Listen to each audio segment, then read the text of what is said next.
ಆತ್ಮೀಯ ವೀಕ್ಷಕರೇ, Royson creations YouTube ಚಾನಲ್ಗೆ ನಿಮಗೆ ಸ್ವಾಗತ.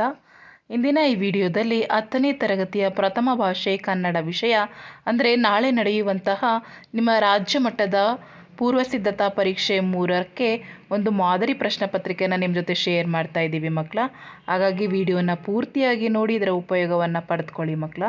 ಸೊ ಕಂಪ್ಲೀಟ್ ಕೀ ಅಂತ ನಾವು ಆಲ್ರೆಡಿ ಮಾಡೆಲ್ ಕ್ವಶನ್ ಪೇಪರ್ಸನ್ನು ಮಾಡಿದ್ದೀನಿ ಮಕ್ಕಳ. ಸೊ ಒಂದು ಮಾಡೆಲ್ ಕ್ವಶನ್ ಪೇಪರ್ ನೀವು ಅದನ್ನು ಪ್ರಾಕ್ಟೀಸ್ ಮಾಡಿದ್ದೀರಾ. ಸೊ ಇದನ್ನು ಸಹ ನೀವು ಎಕ್ಸಾಮ್ಗೆ ಪ್ರಾಕ್ಟೀಸ್ ಮಾಡ್ಕೊಳ್ಳಿ ಮಕ್ಕಳ, ಬಹಳ ಯೂಸ್ಫುಲ್ ಆಗ್ತದೆ. ಸೊ ಹಾಗಾಗಿ ವಿಡಿಯೋನ ಕೊನೆವರೆಗೂ ನೋಡಿಕೊಂಡು ಇದರ ಉಪಯೋಗವನ್ನು ಪಡೆದುಕೊಳ್ಳಿ ಅಂತ ಹೇಳ್ತಾ ವಿಡಿಯೋ ಪ್ರಾರಂಭಿಸ್ತಾ ಇದ್ದೀವಿ. ಸೊ ಮೊದಲನೇದಾಗಿ 6 ಅಂಕಕ್ಕೆ ನಿಮಗೆ ಮಲ್ಟಿಪಲ್ ಚಾಯ್ಸ್ ಕ್ವಶನ್ಸ್ ಇರ್ತದೆ. ಫಸ್ಟ್ ಕ್ವಶನ್, ಚ ವರ್ಗದ ಅನುನಾಸಿಕ ಅಕ್ಷರ. ಸೊ ನಿಮಗೆ ಒಂದು ಎಕ್ಸಾಮಲ್ಲಿ ಮಕ್ಕಳ 1 ಅಂಕಕ್ಕೆ ನಿಮಗೆ ವರ್ಣಮಾಲೆ ಮೇಲೆ ಇರುತ್ತೆ, ಒಂದು ಸಂಧಿ ಬಗ್ಗೆ ಇರ್ತದೆ, ಇನ್ನೊಂದು ವಾಕ್ಯಗಳು, ಅದು ಮಿಶ್ರ ವಾಕ್ಯನ ಅಥವಾ ಸಾಮಾನ್ಯ ವಾಕ್ಯಗಳ ಲೇಖನ ಚಿಹ್ನೆ ಅದ್ರ ಮೇಲೆ ಒಂದು ಪ್ರಶ್ನೆಗಳಿರ್ತದೆ, ಸಮಾಸದ ಮೇಲೆ ಒಂದು ಪ್ರಶ್ನೆ ಇರ್ತದೆ, ಕಾರಕ. ಸೊ ಇವುಗಳನ್ನು ನೀವು ಆಲ್ರೆಡಿ ನಾನು ಪಾಸಿಂಗ್ ಪ್ಯಾಕೇಜಲ್ಲೂ ಸಹ ಹೇಳಿದ್ದೀನಿ, ಇದೇ ರೀತಿ ನಿಮಗೆ ಎಕ್ಸಾಮಲ್ಲಿ ಕೇಳುವಂತಹದ್ದು ಮಕ್ಕಳ. ಸೊ ಮೊದಲನೇದಾಗಿ ನಾವು ಇಲ್ಲೊಂದು ಪ್ರಶ್ನೆಯನ್ನು ಕೊಟ್ಟಿದ್ದಾರೆ ನೋಡಿ, ಚ ವರ್ಗದ ಅನುನಾಸಿಕ ಅಕ್ಷರ ಅಂತ ಕೇಳಿದ್ದಾರೆ.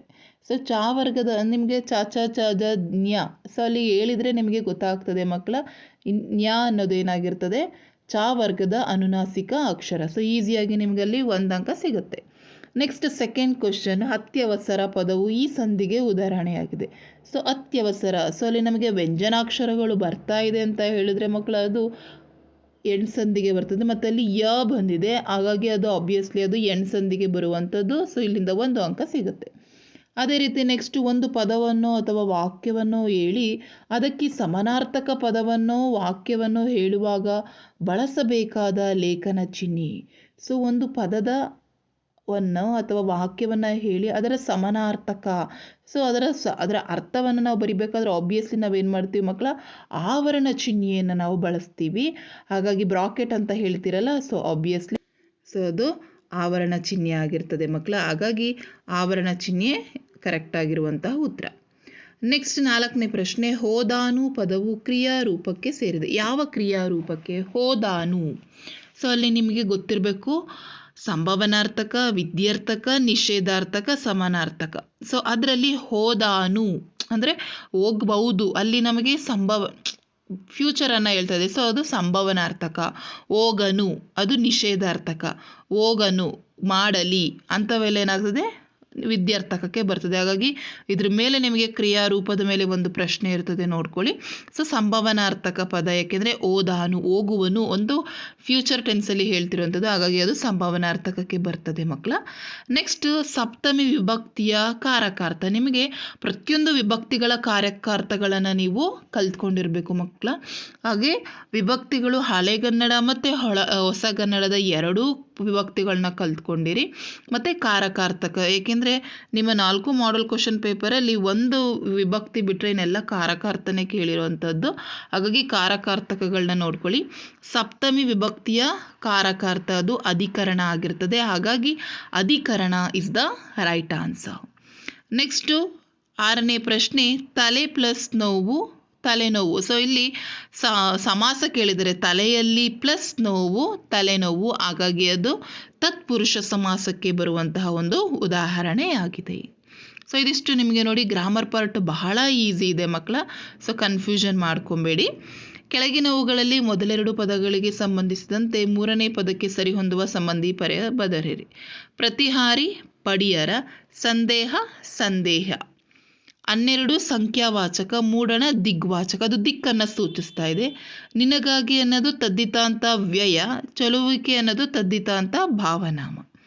ನೆಕ್ಸ್ಟ್ ಉಂಟು ಕ್ರಿಯಾರ್ಥಕ ವ್ಯಯ, ಕೂಡಲೇ ಅನ್ನೋದು ಅನ್ವರ್ತಕ ವ್ಯಯ. ಸೊ ಹಾಗಾಗಿ ಅವ್ಯಯದ ಮೇಲೆ, ಭಾವನಾಮಗಳ ಮೇಲೆ, ಸೊ ದಿಕ್ವಾಚಕ ಇವುಗಳ ಮೇಲೆ ಕೇಳ್ತಾರೆ, ದ್ವಿರುಕ್ತಿಗಳು. ಸೊ ಇವುಗಳನ್ನ ನೋಡ್ಕೊಂಡಿರಿ. ಇದಿಷ್ಟು ನಿಮಗೆ ಗ್ರಾಮರ್ ಪಾರ್ಟಿಗೆ ಆಗ್ತದೆ. Next question answer same as it is ನಿಮ್ಮ ಬ್ಲೂ ಪ್ರಿಂಟಲ್ಲಿ ಕೇಳಿದಾರಲ್ಲ ಅದ್ರ ಮೇಲೇ ಕೇಳಿರುವಂಥದ್ದು. ಪ್ರಾಣಿಗಳು ತಮ್ಮ ಮಕ್ಕಳಿಗೆ ಯಾವ ವಿಚಾರವಾಗಿ ತರಬೇತನ್ನು ಕೊಡ್ತಾರೆ? ಪ್ರಾಣಿಗಳು ತಮ್ಮ ಮಕ್ಕಳಿಗೆ ಚಲನವಲನಗಳ ವಿಷಯವಾಗಿ, ಆಹಾರ ವಿಚಾರಗಳ ವಿಚಾರವಾಗಿ ತರಬೇತನ್ನು ಕೊಡ್ತಾರೆ. ನೆಕ್ಸ್ಟ್ ಶಾನುಭೋಗರು ಚಿಕ್ಕನಾಯಕಹಳ್ಳಿಗೆ ಏಕೆ ಹೋಗಿದ್ದರು? ಸೊ ಸೊ ಅವರು ಹಳ್ಳಿಗೆ ಇರಸಾಲಿಗೆ ಹೋಗಿರ್ತಾರೆ, ಚಿಕ್ಕನಾಯಕನಹಳ್ಳಿನ ಇರಸಾಲಿಗೆ ಹೋಗಿರ್ತಾರೆ. ನೆಕ್ಸ್ಟ್ ಪ್ರವಾಸದ ಕುರಿತು ಬೇಕನ್ನನ್ನು ಹೇಳಿದ ಮಾತು ಯಾವುದು? ಪ್ರವಾಸವು ಶಿಕ್ಷಣದ ಒಂದು ಭಾಗವಾಗಿದೆ. ರಾಜಪಟ್ಟಣದ ಅರಸ ಯಾರು? ಸುಬಲ. ಹಲಗಲಿಯನ್ನು ಲೂಟಿ ಮಾಡಲು ಹೇಳಿದವರು ಕಾರ ಸಾಹೇಬ, ಅಥವಾ ನೀವು ಅಲೆಕ್ಸಾಂಡರ್ ವಿಲಿಯಂ ಕರ್ರೆ ಎಂಬ ಬ್ರಿಟಿಷ್, ಎರಡರಲ್ಲಿ ಯಾವುದನ್ನು ಬರೆದ್ರೂ ಸಹ ನಿಮಗೆ ಅಂಕಗಳು ಸಿಗ್ತದೆ. ನೆಕ್ಸ್ಟ್ ಭಾರ್ಗವ ಎಂದರೆ ಯಾರು? ಭಾರ್ಗವ ಎಂದರೆ ಪರಶುರಾಮ. ವಸಂತ ಮುಖ ತೋರಲಿಲ್ಲ ಕವನದಲ್ಲಿ ಕೋಗಿಲೆಗಳು ಹೇಗೆ ಆಡುತ್ತಿವೆ? ಮನ ತುಂಬಿ ಹಾಡುತ್ತಿವೆ. ಸೊ ಇದಿಷ್ಟು ಒನ್ ವರ್ಡ್ ಆನ್ಸರ್ಸ್ ಕ್ವಶನ್ಸ್ ಮಕ್ಕಳ. ನೆಕ್ಸ್ಟ್ ಫೋರ್ತ್ ಮೇನ್, ಕೆಳಗಿನ ಪ್ರಶ್ನೆಗಳಿಗೆ 3 ಅಥವಾ 4 ವಾಕ್ಯದಲ್ಲಿ ಬರೀಬೇಕು. ಆಂಗ್ಲ ಭಾಷೆ ವಿಶ್ವವ್ಯಾಪಿಯಾಗಲು ಕಾರಣವೇನು? ಸೊ ಆಂಗ್ಲ ಭಾಷೆ ಯುರೋಪಿನ ಸಾಮಾನ್ಯ ಭಾಷೆಗಳಲ್ಲಿ ಒಂದಾಗಿತ್ತು. ಆಂಗ್ಲ ಜನತೆ ಸಾಹಸ ಜೀವಿಯಾಯಿತು, ಬುದ್ಧಿಶಾಲಿಯಾಗಿತ್ತು. ಸೂರ್ಯನು ಮುಳುಗದೇ ಇರುವಂತಹ ವಿಸ್ತಾರವಾದ ಸಾಮ್ರಾಜ್ಯವನ್ನು ಸ್ಥಾಪಿಸುತ್ತದೆ. ದೇಶ ವಿದೇಶಗಳ ಭಾಷೆ ಹಾಗೂ ಸಾಹಿತ್ಯ ಸಂಸ್ಕೃತಿಗಳನ್ನು ಆಂಗ್ಲ ಪಂಡಿತರು ಮುಕ್ತ ಮನಸ್ಸಿನಿಂದ ಅಭ್ಯಸಿಸ್ತಾರೆ. ತಮ್ಮ ಮೂಲಕ ತಮ್ಮ ಭಾಷೆ ಮತ್ತು ಸಾಹಿತ್ಯವನ್ನು ಹಿಗ್ಗಿಸ್ತಾರೆ ಹಾಗೂ ಅರಳಿಸ್ತಾರೆ. ಎಲ್ಲಕ್ಕೂ ಮೇಲಾಗಿ ಮಹಾಮೇಧಾವಿಗಳು ತಮ್ಮ ಆಸೆ ಆಕಾಂಕ್ಷೆಗಳೆಲ್ಲ ವಿಚಾರಗಳನ್ನು ಭಾಷೆಯ ಮುಖಾಂತರವಾಗಿ ವ್ಯಕ್ತಗೊಳಿಸ್ತಾ ಹೋಗ್ತಾರೆ. ಇದಿಷ್ಟನ್ನು ನೀವು ಬರೆದ್ರೆ ಪೂರ್ಣ ಅಂಕಗಳು ಸಿಗ್ತದೆ. ನೆಕ್ಸ್ಟ್ ನೆಹರು ಅವರು ಸರ್ ಎಂ ವಿಶ್ವೇಶ್ವರಯ್ಯ ಅವರ ಬಗ್ಗೆ ಹೇಳಿದಂತಹ ಮಾತುಗಳು ಯಾವುವು? ಸೊ ನೆಹರು ಅವರು ವಿಶ್ವೇಶ್ವರಯ್ಯ ಅವರ ಬಗ್ಗೆ, ದುರಾದೃಷ್ಟವಶಾತ್ ಭಾರತೀಯರಾದ ನಾವು ಹೆಚ್ಚು ಮಾತನಾಡ್ತೇವೆ, ಕಡಿಮೆ ಕೆಲಸವನ್ನು ಮಾಡ್ತೇವೆ, ಆದರೆ ತಾವು ನುಡಿದಂತೆಯೇ ನಡೆದಿದ್ದೀರಿ. ಇದರ ದೂಷಣೆಗೆ ನೀವು ನುಡಿದಂತೆ ನಡೆಯಲಾರೆವೆಂಬ ದೂಷಣೆಗೆ ಒಳಗಾಗಿದ್ದೇವೆ. ನಾವು ಈ ಮಾತಿಗೆ ಬಹುದೊಡ್ಡ ರೀತಿಯಲ್ಲಿ ಹೊರತಾಗಿದ್ದೀರಿ. ತಾವು ಕಡಿಮೆ ಮಾತನಾಡಿದ್ದೀರಿ, ಹೆಚ್ಚು ಕೆಲಸ ಮಾಡಿದ್ದೀರಿ ಅಂತ ಹೇಳ್ತಾರೆ. ನೆಕ್ಸ್ಟ್ ಲಂಡನ್ನಿನ ಹೆಣ್ಣು ಮಕ್ಕಳು ಯಾವ ಯಾವ ಕೆಲಸಗಳಲ್ಲಿ ನಿಯುಕ್ತರಾಗ್ತಾರೆ? ಸೊ ಅವರು ಉಪಹಾರ ಗೃಹಗಳಲ್ಲಿ ಮಾಣಿಗಳಾಗಿ, ದೊಡ್ಡ ದೊಡ್ಡ ಅಂಗಡಿಗಳಲ್ಲಿ ಟೈಪಿಸ್ಟ್ಗಳಾಗಿ, ಗುಮಾಸ್ತರಾಗಿ, ಸಿನಿಮಾ ಥಿಯೇಟರ್ಗಳಲ್ಲಿ ಪ್ರೇಕ್ಷಕರಿಗೆ ಜಾಗವನ್ನು ಹುಡುಕಿಕೊಡುವ ಕೆಲಸದಲ್ಲಿಯೂ ಸಹ ಇರ್ತಾರೆ. ನೆಕ್ಸ್ಟ್ ಸೂರ್ಯಮಿತ್ರನು ಮಾವನೆಂದು ತಿಳಿದಾಗ ವಾಯುಭೂತಿಯ ಪ್ರತಿಕ್ರಿಯೆ ಹೇಗಿತ್ತು? ಸೊ ಸೂರ್ಯಮಿತ್ರ ಮಾವನೆಂದು ತಿಳಿದಾಗ ಸೂರ್ಯಮಿತ್ರನು ಮಾಡಿದ್ದು ಎಲ್ಲ ಅಪಕಾರ ಎಂದು ಯೋಚಿಸ್ತಾರೆ. ನಮ್ಮ ಮಾವ ಭಿಕ್ಷೆ ಎತ್ತಿಕೊಂಡು ಬಂದಾಗ ಅನ್ನಕ್ಕೆ ಒಂದು ಚೂರು ಎಣ್ಣೆಯನ್ನಾಗಲಿ ಮಜ್ಜಿಗೆಯನ್ನಾಗಲಿ ನಮಗೆ ಒಂದು ದಿನವೂ ಕೊಡಲಿಲ್ಲ. ಕೆರೆಗೆ ನಾವು ಸ್ನಾನಕ್ಕೆ ಹೋದಾಗಲೂ ಸಹ ಎಣ್ಣೆಯ ವಾಸನೆಯನ್ನು ಸಹ ತೋರಿಸಲಿಲ್ಲ. ತಾನು ಆಗಾಗ ಹಲವು ನೆಂಟರಿಷ್ಟರನ್ನು ಕರೆಸಿ ತಮ್ಮ ಕಣ್ಣೆದುರಿಗೆ ದಿವ್ಯವಾದ ಆಹಾರವನ್ನು ಉಣ್ಣುತ್ತಿದ್ದರು. ಆಳುಗಳಿಗೂ ಸಹ ಔತಣದೂಟವನ್ನು ನೀಡ್ತಾ ಇದ್ರು. ಆದರೆ ಯಾವ ಹಬ್ಬಗಳಲ್ಲೂ ನಮಗೆ ಊಟ ಬಡಿಸಲಿಲ್ಲ ಅಂತ ಹೇಳಿ ಇವನೊಬ್ಬ ಪಾತಕ ಅಂತ ಹೇಳಿ ತಮ್ಮೊಳಗಡೆಯೇ ಅವನನ್ನು ದಂಡಿಸಿ ಬೈತಾರೆ. ನೆಕ್ಸ್ಟ್ ಹಕ್ಕಿಯ ಹಾರಾಟವನ್ನು ಆಕಾಶಕ್ಕೆ ಹೇಗೆ ಹೋಲಿಸಿದ್ದಾರೆ? ಸೊ ಈ ಕ್ವಶನ್ನು, ಇವೆರಡು ಹಸಿರು ಪಾಠದಲ್ಲಿ 2 ಕ್ವಶನ್ಸು ಮೋಸ್ಟ್ ಇಂಪಾರ್ಟೆಂಟ್. ಎರಡರಲ್ಲಿ ಯಾವುದಾದ್ರೂ ಒಂದು ಬಂದೇ ಬರ್ತದೆ ಮಕ್ಕಳ.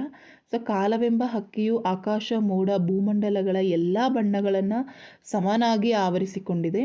ಆಕಾಶದಲ್ಲಿರುವ ಮುಗಿಲಿಗೆ ರೆಕ್ಕೆಗಳೊಡೆದವೋ ಎಂಬಂತೆ ಆಕಾಶದಲ್ಲಿ ಮಿನುಗುತ್ತಿರುವ ನಕ್ಷತ್ರಗಳ ಮಾಲೆಯನ್ನು ಕೊರಳಿಗೆ ಸಿಕ್ಕಿಸಿಕೊಂಡು ಆಕಾಶದಲ್ಲಿ ಬೆಳಗುತ್ತಿರುವ ಸೂರ್ಯಚಂದ್ರನನ್ನು ಕಣ್ಣುಗಳನ್ನಾಗಿ ಮಾಡಿಕೊಂಡು ಅನಂತದವರೆಗೆ ಹಾರುತ್ತಿದೆ ಎಂದು ಹಕ್ಕಿಯ ಹಾರಾಟವನ್ನು ಆಕಾಶಕ್ಕೆ ಹೋಲಿಸಿದ್ದಾರೆ. ಹಲಗಲಿಯ ಬೇಡರು ದಂಗೆ ಏಳಲು ಕಾರಣ ಏಕೆಂತ ಹೇಳಿದರೆ ಕ್ರಿಸ್ತಶಕ 1857 ಪ್ರಥಮ ಸ್ವಾತಂತ್ರ್ಯ ಸಂಗ್ರಾಮದ ನಂತರ ಕುಂಪಣಿ ಸರ್ಕಾರ ನಿಶಸ್ತ್ರೀಕರಣದ ಕಾಯ್ದೆಯನ್ನು ಜನರೆಲ್ಲರಿಗೆ ಹೊರಡಿಸ್ತದೆ. ಈ ಆದೇಶದ ಪ್ರಕಾರ ಕುಂಪಣಿ ಸರ್ಕಾರದ ಅಧಿಕಾರಿಗಳು ಹಲಗಲಿಗೆ ಬಂದು ಜೋರು ಮಾಡಿ ಬೇಡರ ಆಯುಧಗಳನ್ನು ಕಸಿದುಕೊಳ್ಳಲು ಹೋಗ್ತಾರೆ. ಇದನ್ನು ವಿರೋಧಿಸಿದಂತಹ ರಾಮ, ಬಾಲ, ಹನುಮ, ಜಡಗ ಸೊ ಇವರು ತಮ್ಮಲ್ಲಿರುವ ಆಯುಧಗಳನ್ನು ಕೊಡಲೊಪ್ಪದೆ ದಂಗೆಯನ್ನು ಹೇಳ್ತಾರೆ. ನೆಕ್ಸ್ಟ್ ಭಗತ್ ಸಿಂಗ್ ಜಲಿಯನ್ ವಾಲಾಬಾಗ್ನ ಮಣ್ಣನ್ನು ಕುರಿತು ತನ್ನ ಸಹೋದರಿಗೆ ಹೇಳಿದ ಮಾತುಗಳು ಏನು? ಸೊ ಇದು ಬಹಳ ಪೂಜ್ಯನೀಯವಾದಂತಹ ಮಣ್ಣು. ಜಲಿಯನ್ ವಾಲಾಬಾಗ್ ಹತ್ಯಾಕಾಂಡದಲ್ಲಿ ಹುತಾತ್ಮರಿಂದ ರಕ್ತದಿಂದ ಈ ಮಣ್ಣು ಒದ್ದೆಯಾಗಿದೆ ಅಂತ ಹೇಳ್ತಾರೆ. ನೆಕ್ಸ್ಟ್ ಗಾಂಧೀಜಿಯವರು ಟು ದಿಸ್ ಲಾಸ್ಟ್ ಕೃತಿಯಿಂದ ತಿಳಿದ ಸಿದ್ಧಾಂತಗಳು ಯಾವ್ಯಾವು? ಸೊ ಎಲ್ಲರ ಒಳ್ಳೆಯದರಲ್ಲಿಯೇ ನಮ್ಮ ಒಳ್ಳೆಯದು ಅಡಗಿದೆ. ವಕೀಲನ ಕೆಲಸಕ್ಕೆ ಇರುವಂತಹ ಬೆಲೆಯೇ ಕ್ಷೌರಿಕನ ಕೆಲಸಕ್ಕೂ ಇದೆ. ತಮ್ಮ ಕೆಲಸದಿಂದ ಜೀವನ ನಿರ್ವಹಿಸಲು ಎಲ್ಲರಿಗೂ ಸಾಮಾನ್ಯವಾದ ಹಕ್ಕಿದೆ. ಶ್ರಮಜೀವಿಯ ಜೀವನ ಉಳುವವನ ಅಥವಾ ಕೈಕಸುಬುಗಾರನ ಜೀವನವೇ ಯೋಗ್ಯವಾದ ಜೀವನ. ನೆಕ್ಸ್ಟ್ ವಚನಗಳಲ್ಲಿ ನಮಗೆ ಇಂಪಾರ್ಟೆಂಟ್ ಕ್ವಶನ್, ಭಗವಂತನಲ್ಲಿ ಶರಣಾಗುವ ಭಾವ ಅಕ್ಕ ಮಹಾದೇವಿಯ ವಚನದಲ್ಲಿ ಹೇಗೆ ವ್ಯಕ್ತವಾಗಿದೆ? ಸೊ ಚಂದನವನ್ನು ಕಡಿದು ಕೊರೆದು ತೇದರೂ ಅದು ಸುವಾಸನೆಯನ್ನು ನೀಡದೇ ಇರಲಾರದು. ಅದೇ ರೀತಿ ಚಿನ್ನವನ್ನು ಕಡಿದು ತಿಕ್ಕಿದರೂ ಸಹ ಬೆಂಕಿಯಲ್ಲಿ ಹಾಕಿ ಕಾಯಿಸಿ ಬಡಿದರೂ ಅದು ತನ್ನ ಹೊಳಪನ್ನು ಕಳೆದುಕೊಳ್ಳುವುದಿಲ್ಲ. ಕಬ್ಬನ್ನು ಗಿಣ್ಣು ಗಿಣ್ಣಾಗಿ ತುಂಡರಿಸಿದರೂ ಗಾಣದಲ್ಲಿ ಹಾಕಿ ಅರೆದರೂ ಬೆಂದು ಪಾನಕವಾಗಿ ಸಕ್ಕರೆಯಾದರೂ ಅದು ತನ್ನ ಸಿಹಿಯನ್ನು ಎಂದಿಗೂ ಕಳೆದುಕೊಳ್ಳುವುದಿಲ್ಲ. ಹಿಂದೆ ಮಾಡಿದ ಪಾಪ ಕಾರ್ಯಗಳನ್ನು ಭಗವಂತನ ಮುಂದೆ ಇಡದೆ ಕೊಂದರೂ ನಿನಗೆ ಶರಣು ಎನ್ನುವುದನ್ನು ಬಿಡುವುದಿಲ್ಲ ಎಂದು ಭಗವಂತನಲ್ಲಿ ಶರಣಾಗುವ ಭಾವ ಅಕ್ಕ ಮಹಾದೇವಿಯ ವಚನದಲ್ಲಿ ವ್ಯಕ್ತಗೊಂಡಿದೆ. ನೆಕ್ಸ್ಟ್, ಪ್ರಾಸವನ್ನು ಬಿಟ್ಟು ಬರೆಯಲು ಯೋಚಿಸಿದ ಪೈಗಳು ಪ್ರಾಸ ಇಟ್ಟೇ ಬರೆಯಲು ಕಾರಣವೇನು? ಸೊ ಈಗ ಆಲ್ಮೋಸ್ಟ್ ಎಲ್ಲ ಕ್ವಶನ್ ಆನ್ಸರ್ಸ್ಗಳು ನಿಮ್ಮ ಮಾಡೆಲ್ ಕ್ವಶನ್ ಪೇಪರ್ಸ್ಗಳಲ್ಲೇ ಇದೆ ಮಕ್ಕಳು. ಹಾಗಾಗಿ ಚೆನ್ನಾಗಿ ಪ್ರಾಕ್ಟೀಸನ್ನು ಮಾಡ್ಕೊಳ್ಳಿ, ಮಿಸ್ ಮಾಡ್ಕೋಬೇಡಿ. ನೆಕ್ಸ್ಟು, ಕವಿ ಅಥವಾ ಸಾಹಿತಿಗಳ ಜನ್ಮಸ್ಥಳ, ಕಾಲ, ಕೃತಿ, ಬಿರುದನ್ನು ವಾಕ್ಯ ರೂಪದಲ್ಲಿ ಬರೀಬೇಕು. ಇಲ್ಲಿ ಸಾರಾ ಅಬೂಬಕರ್ ಮತ್ತು ಕುವೆಂಪು ಅವ್ರ ಬಗ್ಗೆ ಕೇಳಿದರು. ಸೊ ನೀವು ಬರಿಬೇಕಾದ್ರೆ ಈ ರೀತಿ ಬರಿಬೇಕು. ಲೇಖಕಿ ಸಾರಾ ಅಬೂಬಕರ್ ಅವರು ಕ್ರಿಸ್ತಶಕ 1936ರಂದು ಕಾಸರಗೋಡು ಎಂಬ ಊರಿನಲ್ಲಿ ಜನಿಸ್ತಾರೆ. ಇವರು ಇಂದು ನಾಡಿನ ಖ್ಯಾತ ಕಥೆಗಾರ್ತಿ ಹಾಗೂ ಕಾದಂಬರಿಗಾರ್ತಿಯಾಗಿ ಜನಪ್ರಿಯತೆಯನ್ನು ಗಳಿಸಿದ್ದಾರೆ. ಇವರು ಚಂದ್ರಗಿರಿಯ ತೀರದಲ್ಲಿ, ಸಹನ, ಕದನ ವಿರಾಮ, ವಜ್ರಗಳು, ಸುಳಿಯಲ್ಲಿ ಸಿಕ್ಕವು, ಈ ರೀತಿ ಹಲವಾರು ಕಾದಂಬರಿಗಳನ್ನು ಹಾಗೂ ಚಪ್ಪಲಿ, ಕೆಡ್ಡ, ಅರ್ಧರಾತ್ರಿಯಲ್ಲಿ ಹುಟ್ಟಿದ ಕೂಸು ಎಂಬ ಕಥಾ ಸಂಕಲನಗಳನ್ನು ಬರೆದಿದ್ದಾರೆ. ಸೊ ಇವರಿಗೆ ನೃಪತುಂಗ ಪ್ರಶಸ್ತಿ ಲಭಿಸಿದೆ. ನೆಕ್ಸ್ಟ್, ಕುವೆಂಪು ಅವ್ರ ಬಗ್ಗೆ ಇದೇ ರೀತಿ ವಾಕ್ಯ ರೂಪದಲ್ಲಿ ಬರೀರಿ ಮಕ್ಕಳು. ಇವರು 1904ರಲ್ಲಿ ಕುವೆಂಪು ಅವರು ಕುಪ್ಪಳ್ಳಿ ವೆಂಕಟಪ್ಪ ಪುಟ್ಟಪ್ಪ ಎಂಬ ಕಾವ್ಯನಿಯಮದಿಂದಲೇ ಪ್ರಸಿದ್ಧರಾಗಿರುವ ಇವರು ಶಿವಮೊಗ್ಗ ಜಿಲ್ಲೆಯ ತೀರ್ಥಹಳ್ಳಿಯಲ್ಲಿ ಕುಪ್ಪಳ್ಳಿಯಲ್ಲಿ ಜನಿಸ್ತಾರೆ. ಸೊ ಇವರು ಪಾಂಚಜನ್ಯ, ಪ್ರೇಮ ಕಾಶ್ಮೀರ, ಪಕ್ಷಿಕಾಶಿ, ಶ್ರೀರಾಮಾಯಣ ದರ್ಶಂ, ಕಾನೂರ ಹೆಗ್ಗಡತಿ, ಹೀಗೆ ಎಲ್ಲವನ್ನ ಬರೀಲಿಕ್ಕಾಗಲಿಲ್ಲ ಅಂದರೂ ಕೆಲವು ಕೃತಿಗಳನ್ನು ಬರೆದಿದ್ದಾರೆ ಅಂತ ಹೇಳಿ ಬರೆದು, ತದನಂತರ ಇವರ ಶ್ರೀರಾಮಾಯಣ ದರ್ಶಂ ಕಾವ್ಯಕ್ಕೆ ಕೇಂದ್ರ ಸಾಹಿತ್ಯ ಅಕಾಡೆಮಿ ಹಾಗೂ ಜ್ಞಾನಪೀಠ ಪ್ರಶಸ್ತಿ ಲಭಿಸಿದೆ. ಪಂಪ ಪ್ರಶಸ್ತಿ, ಕರ್ನಾಟಕ ರತ್ನ ಪ್ರಶಸ್ತಿ, ಹಾಗೆ ರಾಷ್ಟ್ರಕವಿ ಎಂಬ ಬಿರುದು ಸಹ ಸಿಕ್ಕಿದೆ ಅಂತ ಹೇಳಿ ನೀವು ಬರೀಬೇಕು. ನೆಕ್ಸ್ಟ್, 6ನೇ ಮೇನಲ್ಲಿ ನಮಗೆ ಪ್ರಸ್ತಾರ ಹಾಕಿ ಗಣ ವಿಭಾಗಿಸಿ ಛಂದಸ್ ಬರೀಲಿಕ್ಕೆ ಕೊಟ್ಟಿದ್ದಾರೆ. ಇಲ್ಲಿ ನಮಗೆ 3 ಲೈನ್ ಕೊಟ್ಟಿರೋದ್ರಿಂದ ಇದು ಷಟ್ಪದಿಗೆ ಹೋಗ್ತದೆ. ಈಗ ಅದನ್ನು ವಾರ್ಧಕನ ಅಥವಾ ಭಾಮಿನಿ ಷಟ್ಪದಿನ ನೋಡೋಣ. ಸತಿ ಮಡಿಸಿ ನಿಡುವಲೆ ವಿಡಿದು ಕೈ ಬಸವಳಿದು ದತಿ ಚಿಂತೆಯೊಳು ಮೆರೆದ ತನ್ಮೋಜು ವಿಡಿದ ಪುಬರ್ತಿ ಭಾರವಾಗಿ ಕಣ್ಮುಚ್ಚಿ ತೋಳ್ತೊಡೆ ಮಿದುಕೆ ಸುಯ್ ಸು ನಿದ್ರಿಕೆ ವಿದು. ಸೊ ಇದನ್ನು ಕರೆಕ್ಟಾಗಿ ಲಘುಗುರು ಹಾಕ್ತಾ ಹೋಗಿ ಮಕ್ಕಳ. ಇಲ್ಲಿ ನಮಗೆ 5 ಮಾತ್ರಾ ಗಣಗಳು ಸಿಗ್ತಾ ಇದೆ. ಸೊ 5 ಮಾತ್ರೆಯ ಗಣಗಳು ಸಿಕ್ತಾಗ ಇದು ಆಬ್ವಿಯಸ್ಲಿ ಏನಾಗಿರ್ತದೆ, ವಾರ್ಧಕ ಷಟ್ಪದಿಗೆ ಬರುವಂತಹದ್ದಾಗಿರ್ತದೆ. ನಿಮಗೆ ಗೊತ್ತಿರಬೇಕು ಮಕ್ಕಳ, 5 ಬರೋದು ವಾರ್ಧಕ ಷಟ್ಪದಿ, 3-4 ಬರುವಂಥದ್ದು ಭಾಮಿನಿ ಷಟ್ಪದಿಗೆ ಆಗಿರ್ತದೆ. ಸೊ ಈ ರೀತಿ ಕರೆಕ್ಟಾಗಿ ನೀವು ಲಘುಗುರುವನ್ನು ಹಾಕಿ ಪ್ರಸ್ತಾರವನ್ನು ಹಾಕಿ ವಿಂಗಡಣೆ ಮಾಡಿ ತದನಂತರ ಛಂದಸ್ಸನ್ನು ಬರೆದ್ರೆ ಪೂರ್ತಿಯಾಗಿ 3 ಅಂಕಗಳು ಸಿಗ್ತದೆ. ನೆಕ್ಸ್ಟ್, ನಿಮಗೆ 7ನೇ ಮೇನಿಗೆ ಬಂದರೆ ಅಲಂಕಾರ ಇರುತ್ತೆ ಮಕ್ಕಳು. ಅದರ ಲಕ್ಷಣ ಬರೆದು ಸಮನ್ವಯಗೊಳಿಸಬೇಕು. ಇಲ್ಲಿ ಸಿಡಿಲ ಸಿಡಿದಾಂಗ ಗುಂಡು ಸುರಿದಾವ. ಸೊ ಇಲ್ಲಿ ಹೋಲಿಕೆಯನ್ನು ಮಾಡಿದರೆ ಗುಂಡುಗಳನ್ನು ಸಿಡಿಲಿಗೆ ಹೋಲಿಸಿದ್ದಾರೆ. ಹಾಗಾಗಿ ಇದೊಂದು ಉಪಮಾಲಂಕಾರ ಆಗ್ತದೆ ಮಕ್ಕಳ. ಲಕ್ಷಣ ಬರೀರಿ. 2 ವಸ್ತುಗಳಿಗೆ ಸಾದೃಶ್ಯ ಸಂಪತ್ತನ್ನು ಹೋಲಿಸಿ ವರ್ಣಿಸಲಾಗಿದೆ. ಹಾಗಾಗಿ ಇದೊಂದು ಉಪಮಾಲಂಕಾರ. ಉಪಮೇಯ ಗುಂಡು ಸುರಿಯುವುದು, ಉಪಮಾನ ಸಿಡಿಲು ಸಿಡಿದಾಂಗ, ಉಪಮವಾಚಕ ಹಾಂಗ ಸಮಾನ ಧರ್ಮ ಸುರಿಯುವುದು. ಸೊ ಇದನ್ನು ಬರೆದಿರಿ ಸಮನ್ವಯ. ಇದಿಷ್ಟು ಬರೆದ್ರೆ 3 ಅಂಕ. ನೆಕ್ಸ್ಟು 8ನೇ ಮೇನಲ್ಲಿ ನಿಮಗೆ ಗಾದೆಗಳ ಬಗ್ಗೆ ಕೇಳಿದ್ದಾರೆ. 2 ಗಾದೆ ಕೊಟ್ಟಿದ್ರು. ಹಾಸಿಗೆ ಇದ್ದಷ್ಟು ಕಾಲು ಚಾಚು, ಇನ್ನೊಂದು ಬಂದು ತುಂಬಿದ ಕೊಡ ತುಳುಕೋದಿಲ್ಲ. ಸೊ ಸ್ಟಾರ್ಟಿಂಗ್ ಮಾತ್ರ ಇಂಟ್ರಡಕ್ಷನ್ ಇದೇ ಆಗಿರಲಿ ಮಕ್ಕಳ. ಯಾವುದೇ ಗಾದೆಯನ್ನು ಕೊಟ್ಟಿದ್ರು ಸಹ ಇದಿಷ್ಟು ನೀವು ಬರೀಲೇಬೇಕು. ಗಾದೆಗಳು ವೇದಗಳಿಗೆ ಸಮಾನ. ಗಾದೆ ಹಿರಿಯರ ಮತ್ತು ಜನಪದರ ಅನುಭವದ ನುಡಿಮುತ್ತುಗಳು. ಗಾದೆಗಳು ಆಕಾರದಲ್ಲಿ ವಾಮನನಾದರೂ ಅರ್ಥದಲ್ಲಿ ತ್ರಿವಿಕ್ರಮನಂತೆ ಅಂತ ಹೇಳಿ ಬರೆದು, ಆಮೇಲೆ ಗಾದೆಗಳು ಜೀವನ ಅನುಭವಕ್ಕೆ ಹಿಡಿದ ಕನ್ನಡಿಯಾಗಿವೆ, ಆದ್ದರಿಂದ ಗಾದೆಗಳು ಸತ್ಯಕ್ಕೆ ಬಹಳ ಹತ್ತಿರವಾಗಿವೆ ಅಂತ ಹೇಳಿ ಬರೆದು, ಅಂತಹ ಗಾದೆಗಳಲ್ಲಿ ಈ ಕೊಟ್ಟಿರುವಂತಹ ಮೇಲ್ಗಡೆ ಗಾದೆನ ಬರೆದು ಇದು ಸಹ ಒಂದು ಅಂತ ಬರೆದು ತದನಂತರ ನೀವು ಎಕ್ಸ್ಪ್ಲೈನ್ ಮಾಡಬೇಕು. ಸೊ 2 ಗಾದೆಗಳನ್ನು ಸಹ ನೀವು ಅದೇ ರೀತಿಯೇ ಬರಿಬೇಕಾಗ್ತದೆ. ಆದರೆ ಯಾವುದಾದ್ರೂ ಒಂದನ್ನು ಆಯ್ಕೆ ಮಾಡಿ ನೀವು ಬರೆದಿದ್ರೆ ಪೂರ್ಣ ಅಂಕ ಸಿಗ್ತದೆ. ನೆಕ್ಸ್ಟು 9ನೇ ಮೇನಿಗೆ ಬಂದರೆ ಸಂದರ್ಭ ಸ್ವಾರಸ್ಯ ಇರ್ತದೆ. 18 ಅಂಕಗಳು, 6 ಪ್ರಶ್ನೆಗಳು. 3 ಪ್ರಶ್ನೆಗಳು ಪಾಠದಿಂದ, 3 ಪ್ರಶ್ನೆಗಳು ಪದ್ಯದಿಂದ. 33ನೇ ಪ್ರಶ್ನೆ, ಹುಲಿ ಈಗ ಎಷ್ಟು ಹಸಿದಿರಬೇಕು? ಸೊ ಈ ವಾಕ್ಯವನ್ನು ವ್ಯಾಘ್ರಗೀತೆ ಎಂಬ ಪಾಠದಿಂದ ಆರಿಸಲಾಗಿದೆ. ಕವಿಯ ಹೆಸರು ಮತ್ತು ಆಕಾರ ಗ್ರಂಥವನ್ನು ಬರೆದು ಪಾಠದ ಹೆಸರನ್ನು ಬರೆದ್ರೆ 1 ಅಂಕ ಸಿಗ್ತದೆ. ತದನಂತರ ಸಂದರ್ಭ, ಯಾವಾಗ ಶಾನುಭೋಗರು ಹುಲಿಯಿಂದ ತಪ್ಪಿಸಿಕೊಂಡು ಜೀವವನ್ನು ಉಳಿಸಿಕೊಂಡಂತಹ ಸಂದರ್ಭದಲ್ಲಿ ಈ ವಾಕ್ಯವನ್ನು ನೆನೆಸ್ಕೊಳ್ತಾರೆ. ಸೊ ಸ್ವಾರಸ್ಯವನ್ನು ಬರೀಬೇಕು. ನೆಕ್ಸ್ಟ್ ಕೈಗಾರೀಕರಣ ಇಲ್ಲವೇ ಅವನತಿ, ಇದನ್ನು ಭಾಗ್ಯಶಿಲ್ಪಿಗಳು ಪಾಠದಿಂದ ಆಯ್ಕೆ ಮಾಡಲಾಗಿರುವಂತಹದ್ದು ಮಕ್ಕಳ. ಸೊ ಈ ಕ್ವಶನ್ನು ಸಹ ಪಾಠದಿಂದ ಕೇಳಿರಿದರೆ. ಸೊ ಸಂದರ್ಭವನ್ನು ಬರೀರಿ, ಸ್ವಾರಸ್ಯವನ್ನು ಬರೀರಿ. ಸೊ ನಿಮಗೆ ಇಲ್ಲಿ ಸಂದರ್ಭ ಸ್ವಾರಸ್ಯ ಕಾಣಿಸ್ತಾ ಇದೆ. ಇದೇ ರೀತಿ ಪ್ರಾಕ್ಟೀಸ್ ಮಾಡ್ಕೊಳ್ಳಿ. ಇವನ್ ನಿಮ್ಮ ಕಮಿಂಗ್ ಎಕ್ಸಾಮ್ಸ್ಗಳಿಗೂ ಸಹ ಬಹಳ ಯೂಸ್ಫುಲ್ ಆಗ್ತದೆ. ನೆಕ್ಸ್ಟ್ 35ನೇ ಪ್ರಶ್ನೆ, ತಮ್ಮ ಪ್ರಜ್ಞೆಯ ಮುಂದೆ ಸುಳ್ಳು ಹೇಳಕ್ಕಾಗಲ್ಲ. ಸೊ ಈ ಒಂದು ವಾಕ್ಯವನ್ನು ಎದೆಗೆ ಬಿದ್ದ ಅಕ್ಷರ ಎಂಬ ಕೃತಿಯಿಂದ ಆಯ್ದ ಎದೆಗೆ ಬಿದ್ದ ಅಕ್ಷರ ಎಂಬ ಪಾಠದಿಂದಲೇ ಆರಿಸಿಕೊಳ್ಳಲಾಗಿದೆ. ಸೊ ದೇವನೂರು ಮಹಾದೇವ ಅವರು ಬರೆದಿರುವಂಥದ್ದು. ಸೊ ಸಂದರ್ಭ ಮತ್ತು ಸ್ವಾರಸ್ಯ ಹೀಗಿರಬೇಕು, ಬರೆದಿರಬೇಕು. ನೆಕ್ಸ್ಟು ಬೆಳೆ ಹೊಳೆ ಬಣ್ಣದ ಗರಿಯುಂಟು, ಈ ವಾಕ್ಯವನ್ನು ದ.ರಾ ಬೇಂದ್ರೆ ಅವರು ಬರೆದಿರುವಂತಹ ಅಕ್ಕಿ ಹಾರುತ್ತಿದೆ ನೋಡಿದಿರಾ ಎಂಬ ಪದ್ಯದಿಂದ ಕೇಳಿದ್ದಾರೆ ಮಕ್ಕಳ. ಸೊ ಸ್ವಾರಸ್ಯ, ಕಾಲವೆಂಬ ಹಕ್ಕಿಯು ರೆಕ್ಕೆಗಳಿರುವ ಬಣ್ಣಗಳ ಭೌತಿಕ ರೂಪವನ್ನು ಕಾಲದ ಗುರುತಾಗಿ ಪೂರ್ಣವಾಗಿ ವ್ಯಕ್ತಪಡಿಸಲಾಗಿದೆ ಅಂತೇಳಿ ಸ್ವಾರಸ್ಯ ಬರೀಬೇಕು. ನೆಕ್ಸ್ಟ್ 37ನೇದು, ಎನ್ನಣುಗಳೆನ್ನಾಣುಗ ದಮಕ್ ನಿಕ್ಕಿದು ಪಾರ್ಥ ಭೀಮರು. ಸೊ ಇದನ್ನು ಚಲಮನೆ ಮೆರವೆ ಪದ್ಯದಿಂದ ಆರಿಸಿಕೊಳ್ಳಲಾಗಿದೆ. ರನ್ನ ಅವರು ಬರೆದಿರುವಂತಹ ಒಂದು ಸಾಹಸ ಭೀಮ ವಿಜಯಂ ಕೃತಿಯಿಂದ ಆಯ್ಕೆ ಮಾಡಲಾಗಿದೆ ಮಕ್ಕಳ. ಸೊ ಸಂದರ್ಭ ಮತ್ತು ಸ್ವಾರಸ್ಯ. ನೆಕ್ಸ್ಟು ಎಂತು ನಾಣಿಲಿಗಪ್ಪರೆ ಮಾನಸರು. ಸೊ ಇದನ್ನು ಕೆಮ್ಮೆನೆ ಮೀಸೆ ಹೊತ್ತೆನೆ ಪದ್ಯದಿಂದ ಆಯ್ಕೆ ಮಾಡಲಾಗಿದೆ. ಪಂಪ ಅವರು ಬರೆದಿರುವಂತಹ ಒಂದು ಕೃತಿಯಾಗಿರ್ತದೆ ಮಕ್ಕಳ. ಸೊ ಅದರಲ್ಲಿ ಆಯ್ಕೆ ಮಾಡಿರುವಂಥದ್ದು ಸಂದರ್ಭ ಸ್ವಾರಸ್ಯ ಬರೀರಿ. ಇದಿಷ್ಟು ನಿಮಗೆ 18 ಅಂಕಗಳನ್ನು ಗಳಿಸಲಿಕ್ಕೆ ಸಹಾಯ ಆಗ್ತದೆ ಮಕ್ಕಳ. ಈಗ ನಿಮಗೆ ಇದಿಷ್ಟು ಪಾಠಗಳಿಂದ ಕೇಳಿದರೆ ಅಂದರೆ ಇನ್ನು ಉಳಿದಂತಹ ಪಾಠಗಳನ್ನು ನೀವು ನೋಡ್ಕೊಳ್ಳಿ. ಈ ಒಂದು ನಾಳೆ ಬರೆಯುವ ಪ್ರಿಪ್ರೇಟ್ರಿಗೆ ಆ ಪಾಠಗಳಿಂದ ತೆಗೆದುಕೊಳ್ಳುವ ಸಾಧ್ಯತೆಗಳಿರ್ತದೆ. ನೆಕ್ಸ್ಟ್ ಇಲ್ಲಿ ಪದ್ಯ ಪೂರ್ಣಗೊಳಿಸಲಿಕ್ಕೆ ಇಲ್ಲಿ ನಮಗೆ ಕಲುಷಿತವಾದಿ ನದಿ ಜಲಗಳಿಗೆ ಮತ್ತು ಮತಗಳೆಲ್ಲವ ಪಥಗಳು ಎನ್ನುವ ಹೊಸ ಎಚ್ಚರದಳು ಬದುಕೋಣ, ಈ 2 ಪೋಯಮ್ಸನ್ನು ಕೇಳಿದ್ದಾರೆ. ಹಾಗಾಗಿ ಈ ಒಂದು ಪ್ರಿಪ್ರೇಟ್ರಿನಲ್ಲಿ ಇದನ್ನು ಬಿಟ್ಟು ನಿಮಗೆ ಕೆಮ್ಮೆನೆ ಮೀಸೆ ಹೊತ್ತೆನೆ ಮತ್ತು ವೀರಲವ ಇವೆರಡರಲ್ಲಿ ನಿಮಗೆ ಕೇಳುವ ಸಾಧ್ಯತೆಗಳಿರ್ತದೆ. ಯಾವುದಾದ್ರೂ ಒಂದನ್ನು ಕೇಳ್ತಾರೆ. ಹಾಗಾಗಿ ಪ್ರಾಕ್ಟೀಸ್ ಮಾಡ್ಕೊಳ್ಳಿ. ನೆಕ್ಸ್ಟು ಪದ್ಯಭಾಗ ಓದಿ ಅಡಕವಾಗಿರುವ ಮೌಲ್ಯ ಅಥವಾ ಸಾರಾಂಶವನ್ನು ಬರಿಬೇಕು. ಸೊ ಇಲ್ಲಿ ನಮಗೆ ಇದರ ಮೌಲ್ಯ ಮತ್ತು ಸಾರಾಂಶವನ್ನು ಕೇಳಿದ್ದಾರೆ. ಸೊ ಬರಿಬೇಕಾಗುತ್ತೆ ನೋಡಿ. ಇಲ್ಲಿ ಇದೇ ರೀತಿ ನೀವು ಬರೆದಿದ್ರೆ ಇವನ್ ಪ್ರಿಪ್ರೇಟ್ರಿಯಲ್ಲೂ ಅಂಕ ಸಿಕ್ಕಿರ್ತದೆ. ಸೊ ಈಗ ನೀವು ನೆಕ್ಸ್ಟು ಈ ಸೆಕೆಂಡ್ ಪ್ರಿಪ್ರೇಟ್ರಿಗೆ ಪ್ರಾಕ್ಟೀಸ್ ಮಾಡ್ಕೊಳ್ಳಿ. ನೆಕ್ಸ್ಟು 7-8 ವಾಕ್ಯಗಳಲ್ಲಿ ಬರೀಲಿಕ್ಕೆ ಸೊ ಒಂದು ಮಕ್ಕಳ ಪಾಠದಿಂದ ಒಂದು ಪೋಯಮಿಂದ ಇರ್ತದೆ. ಪಾಠದಿಂದ ನಿಮಗೆ ಶಬರಿಯಿಂದಲೇ ಕೇಳುವಂಥದ್ದು ಮಕ್ಕಳ. ಹಾಗಾಗಿ ಶಬರಿ ಪಾಠದಿಂದ ಚೆನ್ನಾಗಿ ಅಭ್ಯಾಸ ಮಾಡ್ಕೊಳ್ಳಿ.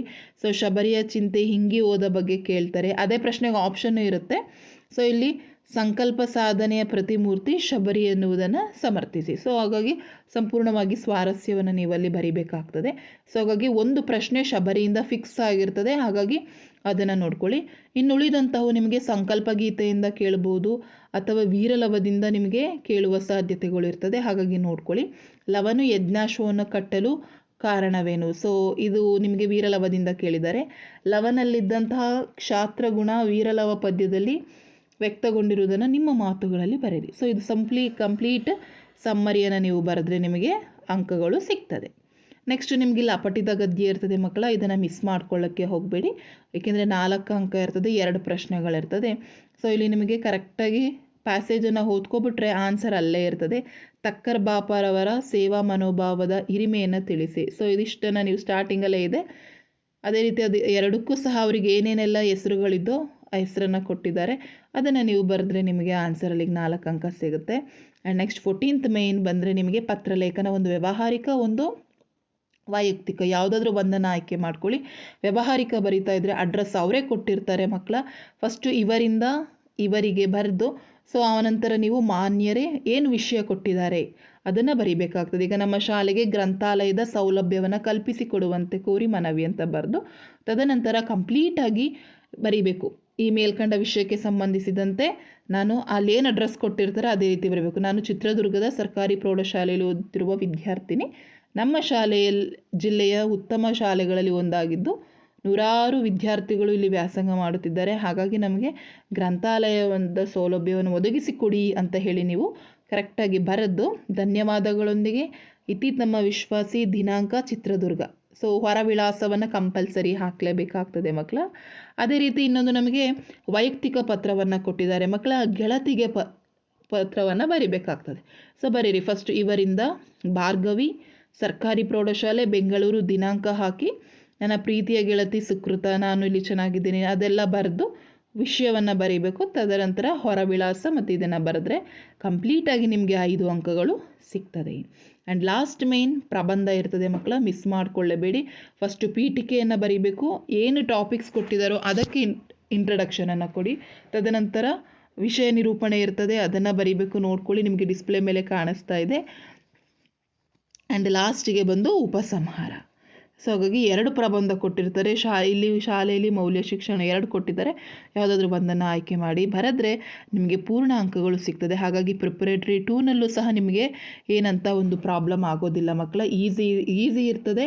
ಸೊ ಹಾಗಾಗಿ ಸ್ವಲ್ಪ ಪ್ರಾಕ್ಟೀಸನ್ನು ಮಾಡ್ಕೊಳ್ಳಿ ಅಂತ ಹೇಳ್ತಾ ಈ ವಿಡಿಯೋನ ಎಂಡ್ ಮಾಡ್ತಾ ಇದ್ದೀನಿ. Thank you for watching this video.